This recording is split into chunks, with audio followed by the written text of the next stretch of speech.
Okay, we are continuing in our Hilchot Shchitat Ofot. This will probably be the last class for this topic. Chavhei, shetzarich livdok achar hashchita. You have to check after the shchita, referring, of course, to the simanim. Hashochet tzarich sheyivdok besimanim achar shchita im nishchetu ruban. The shochet has to check after the shchita that the simanim, the kaneh and the veshet, were at least the majority of them was cut. Oshir b'sha'at shchita shem shchutin ruban. So you either have to check after the shchita that they were the majority was cut, or during the actual time of the shchita that the majority was cut. V'mlora asher ruban shchutin asur. And if he didn't see, either during the shechita or after the shechita, that the simanim were cut majority, it is asur. You're not allowed to eat from that animal. Haga, Rama, v'nagu livdok b'derech zeh. And this is the way to check. The custom is to check like this. Shetokef agudal al shipui kova. You put your thumb, you press your thumb on the shipui kova, i.e. on the top of the larynx of the animal. Umitoch hadchak yipaltu hasimanim lachutz. And from the pushing down, the simanim will pop out. I.e., you press down at the top with your thumb facing down the chicken's body, and the kaneh and the veshet kind of pop out. Vaz yechol lirot im nishchetu ruban. And then you can see if the majority of them was cut. Gam im avid shmuta. And also you can see if you have shmuta, if the simanim are disconnected from their source. Ki im lo yikansu simanim lifnim lachar she'asir etzba'o hava shmuta utrefa. Because imagine that if the simanim are disconnected, then when you let go of your thumb and you release the pressure, they will not go back into the chicken's neck. But if they are connected, they will go back in once you release. But if they're disconnected, once you press them out, they're not going to go back because there's nothing to pull them back. So that's how you know if they are shmuta, at least on the top. Utrefa, and that's no good. Miu ein tzarich livdok achar shmuta desomchin aruba. However, you do not actually have to check if it is shmuta, because we go according to the majority of animals which do not have shmuta. However, of course, if you did check, when you were checking to see that the simanim were cut, you were also checking if there was shmuta, and you did find it was shmuta, then of course it's a treifa. But you don't specifically have to check for this shmuta, that they're disconnected, by seeing that they pop back in, because we do rely on the majority, which are not shamut. Back to the Shulchan Aruch. And there is an opinion that you also have to make sure that the place where they're shechted is in the right place without any hagrama, which we learned, of course, was being shechted in the wrong place. You have to make sure that the shecht has been done in the right place, and that you have rove cut. And you don't have to check that there's shmuta, but that is the way that you could check if you wanted to. Rama, v'yesh livdok achar zeh kodem sheyizrok ha'of miyado.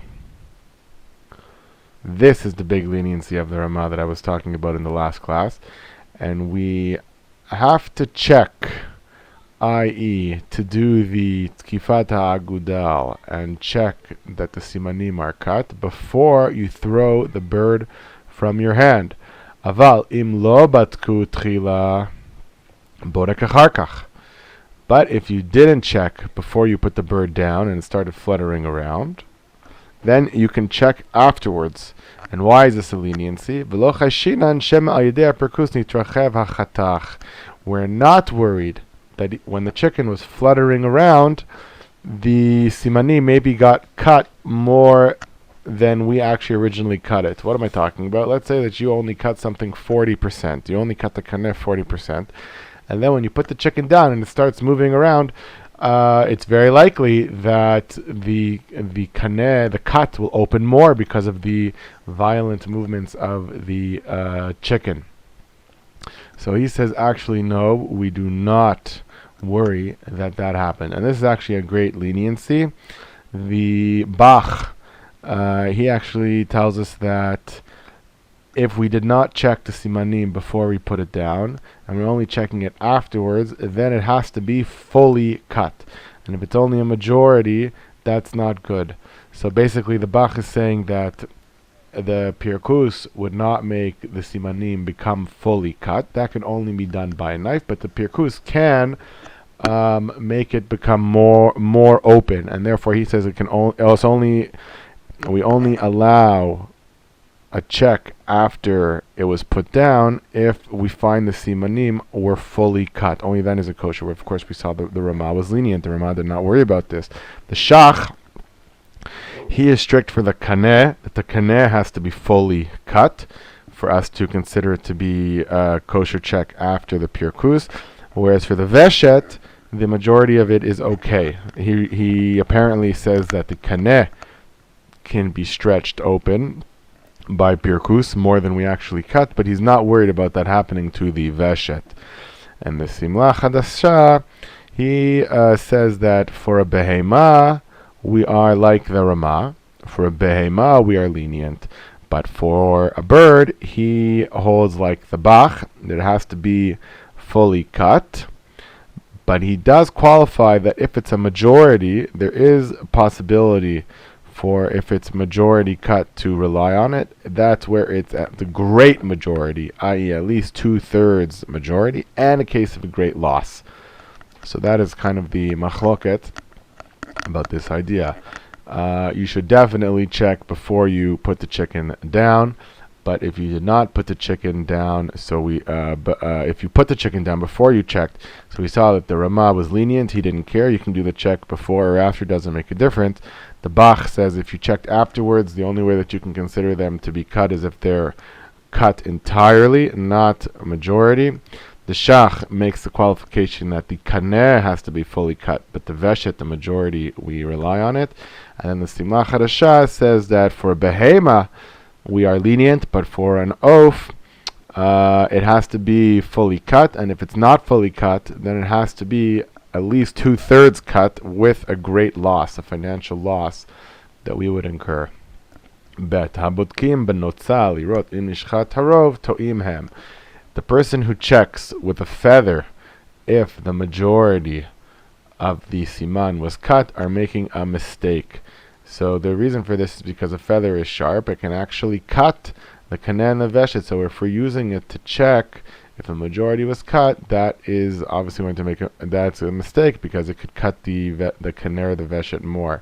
Now I saw two opinions about this. One is that they actually take the feather and use it as a measuring stick, and the other one was they actually put the feather through the kaneh and through the veshet, and then when you see it come out of the hole where you cut, then you could see how much around the feather it goes. And there is a practice today of people actually using straws to do this.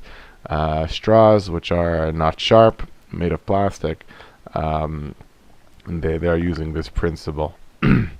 Gimel nishchat karaui ubaz ev. Yes, you heard right, you read right. You did a proper shechita and a wolf came. V'natal b'nei me'aya v'hechziran, and he bit into the intestines, the insides, the internal organs of the chicken. V'hechziran kshehem nekuvim ksheira, and somehow you got the animal back from the wolf. It is kosher. V'lo chashinan shema bimkom nekev nikav, and we don't say that the holes that the wolf created were there beforehand, because if we have any holes in the organs, that would be treifa, the animal would be not kosher. And so he's saying, no, we can rely that if a wolf came and made holes, or obviously anything else that came and somehow made holes in the animal, so in other words, what he's saying is that if we see that there are holes in the animal and we can hang it or pin the holes on some other reason, then there's no reason to disqualify the animal. Aval Kodem sheyadinan shenishchata keraui. This is the Rama. Kodem sheyadinan shenishchata keraui b'cheskat isur omedet. But before we saw that the simanim were cut and the shechita was proper, i.e. no hagrama, no any problems, until we did that check, the animal is in a forbidden state, and it's that check that releases the cheskat isur and gives us a cheskat kashrut.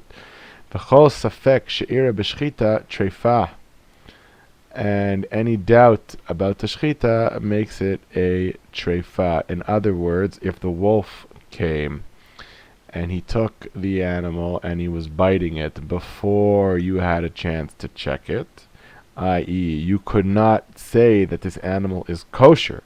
You did not have a chance to check the simanim and say, yep, this chicken is good.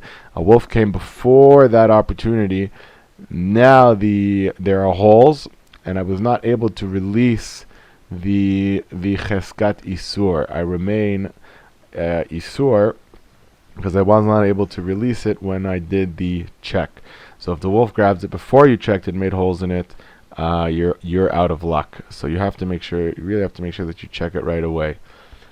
Chavav, din nikav v'veshet u'bivnei ma'ayim kodem hashchita. So this is something that we already saw before. Nikav v'veshet b'sha'at shchita kineged hamakom sheshachat kfar treifa. If you nick the veshet at the time of shchita at the place where you're doing the shchita, it's already a treifa. Any kind of nick in the veshet before you do your shechita, or even at the time of shechita, before you did rov simanim, is no good. Shachat hakaneh v'nikva hare'ah kodem sheshachat haveshet. If you shechted the kaneh, and then somehow there was a hole in the lung before you finished shechting the veshet, or sheshachat haveshet v'nikvo b'nei ma'ayim kodem sheshachat hakaneh, or if you shechted the veshet and then you hit an internal organ before you shechted the kaneh. Obviously this is only for a be'ema and a chaya, where you have to hit both kaneh and veshet. Treifa. In other words, if you nicked the lungs or the internal organs, depending on if you did the kaneh first or the veshet first, before you did rov simanim, the animal is not kosher and is a treifa, which means that if you hit another part of the veshet or the b'nei ma'ayim or the re'ah, the lung, after you already shechted properly, then you don't have to worry. But if you hit one of those things before the shechita was completed, then you have a problem. Chav zayin, shelo lachtoch ever ma'be'ema be'oda mefarkeset. Chatach mebe'ema la'achar shenishchata karaui. If you cut off a piece of the animal of the behema, not a chicken, this is of an animal like a cow, after you did a proper shechita, v'odena mefarkeset, and the animal is still alive. He's not alive, he's been shechted, but he's still doing that pirkus, he's still shaking after a death, which is very common. It's what mostly all animals do. And you cut a piece off of that animal when it was still mefarkesing, when it was still fluttering, asur lechol mimena ad shetamuta be'ema. You're not allowed to eat from that piece until the animal fully dies and stops moving. Only after the animal has stopped moving are we allowed to eat from it. This is Aver minachai, even though the animal is shechted, he's not yet considered dead, and we're not allowed to eat flesh of a live animal. So if you cut a piece of the animal off, like, I don't know, you cut off its tongue because you want to eat fresh tongue, before the animal stops fluttering, you're not allowed to eat it. You have to wait until after the animal has stopped fluttering before you can eat it. And now we are on Kafchet, the last siman. Dinei kisui adam, covering the blood. So there is a mitzvah. It's a separate mitzvah, as we saw when we learned about the bracha of the bracha on shechita. We learned all about that. If you talked or they brought other animals before you. Remember this whole business. that we had to stop our shechita and do covering of the blood before we went back to doing shechita. So now he's going to talk all about the laws of covering the blood. השוחט חיה או עוף צריך לכסות דמו בין צידנתה בין שהיו מזומנים בידו. The laws of kisui hadam apply only to a wild animal and a bird. And if you shechted a wild animal, a chaya or a off, you have to cover the blood, whether you actually went out and hunted that animal, like it was actually in the wild, or if it was already caught and kind of in a pen. Hayu mezumanim biyado. Rama, v'kisui hu mitzvah mifnei atzma. And the kisui is its own mitzvah, separate from shechita. Aval hashchita kshera af im hezid velo kisa. And the shechita is kosher even if the blood was not covered, because it's a separate mitzvah. So if you did not cover the blood, it does not mean that you cannot eat from the animal. Bet.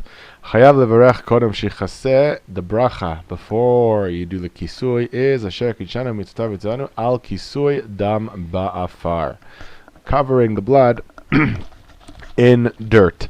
And this in dirt is something to pay attention to, because we're actually going to make a dirt sandwich with our blood. We're going to have dirt, and then the blood, and then more dirt on top. Harama, mi sheshachat pam harishon mivarech shechianu ala kisui. The first time that you make, that you do kisui dam, the first time that you shecht, you should say shechianu on the kisui. But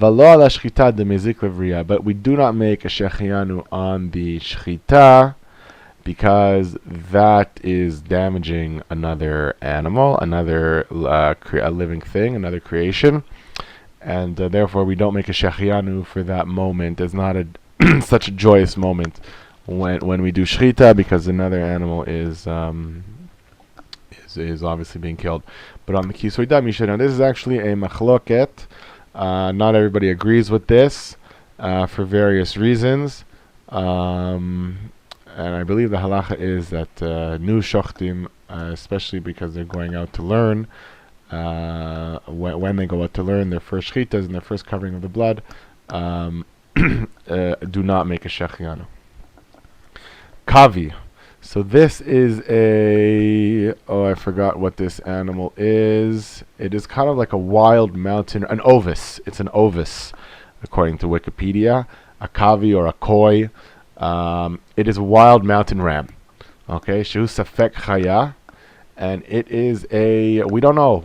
It's a wild ram. So a normal ram is, it's like a big, beautiful shofar, as you can imagine, huge horns. He lives in the wild mountains. He's untamed, so he's unsure if it is a behema or if it is a chaya. Is it a domesticated animal or is it an undomesticated animal? It's a certain kind of a ram, an ovis.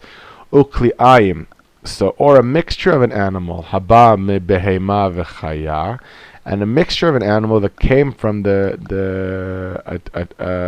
offspring of a behema and a chaya. So you can have cases where different species mix and they make children, and then the children, and then the offspring is what is it? It doesn't have two behema parents. It doesn't have two chaya parents. It has one and the other. So it's a suffix. Just like the kavi is a suffix. So a suffix chaya / behema needs to have the blood covered still, but you don't make the bracha on that because it's a suffix. And you do not shech these questionable animals on yantiv. But if you did shech it anyways, you don't cover its blood on yantiv. And at nighttime, in other words, after the holiday is over, if the blood is still recognizable on the ground, then you perform the mitzvah of covering it, of course without a bracha, because it is a suffix chaya. Now this is probably my favorite word in this entire set of simanim here in the Shulchan Aruch. It does indeed say habufelo, the buffalo animal, habufelo. The custom is not to cover its blood. In other words, he's saying that the buffalo is a behema and not a chaya. Rama, v'yesh mistapkin b'buffalo shehu shor habar. But some people say, no, the buffalo is in fact a wild ox, a type of wild ox called the shor habar, shema chayahu, which is a chaya. Alken tov lechasoto below bracha, and therefore it is good to cover the blood of the buffalo without a blessing. Oh, and now we have a wonderful suggestion. Oli shchot of gamkein, or after the buffalo, or before the buffalo, shecht a chicken, and then you make the bracha on the chicken's blood, which will also cover the buffalo blood. Remember, I think we're going to learn, or maybe we saw earlier, I think we're going to see it that we saw it earlier with the brachas of Shechita, is that you don't make multiple kisui dam blessings. The same way that one blessing covers many shchitas, one covering of the blood, one bracha on covering of the blood covers many bloods that need to be covered, and it's usually done at the end. That's actually the way they do it today in the mashchetot. They cover some of the blood at the end of the day. One person does it for everyone. Hey, tzarich sheyeh lemata afar tichoach. You have to have dirt underneath. I believe tichoach means flat. I believe it means flat. You have to have dirt underneath, like I said, a sandwich. And you have to designate that this dirt is for the bottom half, the bottom sandwich, right? The bottom piece of bread, dirt for covering the blood. And others say you don't actually have to verbalize it, but that just by the fact that you have that dirt there, that is enough of a designation. In other words, you have to prepare for this. You have to make sure. I remember when the teacher shechted the chicken in class, he made sure that we had the dirt ready on the ground beforehand, and that he had other dirt ready to go afterwards to cover it with. You have to make sure that the dirt is ready before you shecht, because when you shecht, the blood goes immediately right onto that first layer of dirt. Mechaseh biyado, you can use your hand to cover, to put dirt on top of the blood, or basakin, or bekli acher, or you can even use the shechita knife or any other vessel to bring the blood on top of the dirt on top of the blood. Avalo beraglo, but don't use your foot to kick some dirt over, because you should not do by using your foot. It's disrespectful to the mitzvah of covering blood.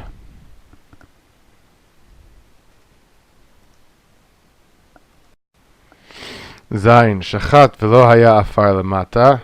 If you shechted and there was no dirt underneath, tzarich ligror hadam. You have to move the blood over v'litno ba'afar tichoach, and move that blood into the dirt on the ground. V'lachasot afar tichoach alav, and put dirt on top. So maybe tichoach in the modern Hebrew it means flat, according to Wikipedia, but I think it means ready dirt. Google Translate.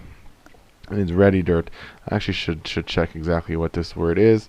Afar tichoach alav. It means that it's not hard. Like sometimes dirt gets very hard, like a rock. So the dirt has to be crumbly, I guess, or like sand, I guess. Not hard. That's what it means. The dirt has to be I don't know how to say it. Like dirt that hasn't hardened. So anyways, if you shechted and there was no dirt underneath, you have to move the blood over to the dirt underneath and then cover it. Chet. Mi sheshachat hu yechaseh. The person who shechted is the one who should cover the blood. And if he didn't cover the blood and the shochet forgot and he left and you saw it, then you have to do the mitzvah of covering the blood. In other words, you have to make sure the blood is covered. It should be the shochet, but if the shochet didn't do it, then you have to make sure that it gets covered. And you make the bracha because it's a mitzvah to do it. Tet, shachat me'a chayot o me'a ofot o shachat chayav of b'makom echad kisui echad lekulam. As we were saying before, if you did 100 wild animals or 100 birds, or if you did a wild animal and a bird, if it was all in the same place, i.e. all the blood went on top one of the other, you do one covering at the end to cover them all. Yod, hashochet v'nivla adam b'karka. So if you shechted and the blood got swallowed up into the ground, right? So as long as you can still see that, you can see the blood there, it's visible to the eye on the dirt, then you have to still do the covering. Which means that if you waited too long, or maybe there wasn't a lot of blood, or I don't know exactly what the case would be, but if you cannot see where the blood is, then you lost your chance to cover it. Yud Aleph. Kisau Aruch patur melechasot. If you shechted and the blood went down on, you put the blood on the dirt, and then wind came and covered it with other dirt, you do not have to cover it because the wind did it for you. Bim chazar v'nitkale. But then if the wind if the wind blew that dirt off, then you have to cover it. Aval imhu atzmo kisau. But if you already did a cover v'nitkale and the wind blew it off, you don't have to constantly watch it and make sure that no wind blew the dirt off of it. Yud bet dam shenafal letoch hamayim. If blood fell into water, or mayim shenafilu letoch hadam, or if water got spilled onto the blood, im yesh bo moreh dam chayav lechasot v'imlav patur. If the watery bloody mixture looks like blood, i.e. you can see the blood in the water, right? You can see where it's blood and where it's water, then you have to cover it. Bimlav patur. But if it got so mixed up that all you have is kind of like reddish water and you don't know where's water and where's blood, then you lost your chance. You do not cover it. Nitarev hadam b'yayin adom or b'dam be'ema. What if the blood got mixed in with red wine or blood of a be'ema, which does not need to be covered? Ro'im hayayin v'dam be'ema ki'ilu hu mayim. We see the blood of the be'ema and the red wine just like water, which means which means if you can see the blood that we want to cover is still noticeable, we can make a distinction between the blood and the wine, or the two bloods, then you have to cover it. But if there's no distinction, if it got mixed up too good that you don't know what's what, then you don't have to cover it. Shachat of a chaya v'shachat alav behema. Now I shechted a chaya or oaf which needs blood, and on top of that I did a behema. Pator melechasot. I don't have to cover it. That is in the case where the behema blood has now covered all of the chaya and oaf blood. Aval im shachat behema v'shachat aleh chaya oaf chaya v'chasot. But now where I shechted a behema, and then on top of that I put chayar of blood, then I do have to cover. Ramah shechat of chayav achar kach shechat od acheret. I shechted a chicken or a wild animal, and afterwards I shechted another one. V'nit navla beyado. So this is where I shechted. Let's do the example of chickens. I shechted a chicken, and then I shechted another chicken. But now that chicken became a nevela, right? That chicken was not kosher for one of numerous reasons. We do not cover the blood of a nevela or of a treifa. So what if the nevela blood covered my good blood? Im yodea shedam ha'acharon kisa dam harishon patur melechasot. If you know that the last blood covered the first blood, then you do not have to cover that blood. There's no mitzvah. Aval mistama chayav lechasot. But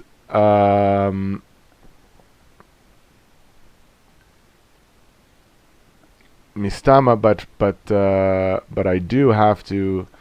But I do have to cover I do have to do a covering of the blood. Why? Because most likely some of that original blood will not be fully covered by that nevela blood. So that's why even if I end up having a nevela chicken or an Avela animal that covers the blood that needs to be covered, we do not have to, we still have to cover the blood unless it fully covered it. But likely some blood would not be fully covered by the bad blood, so to speak, and therefore you still have to cover it. Tadvav. Dam hanitaz v'sha'al hasakin. Im ein sham dam elahi chayav l'chasot.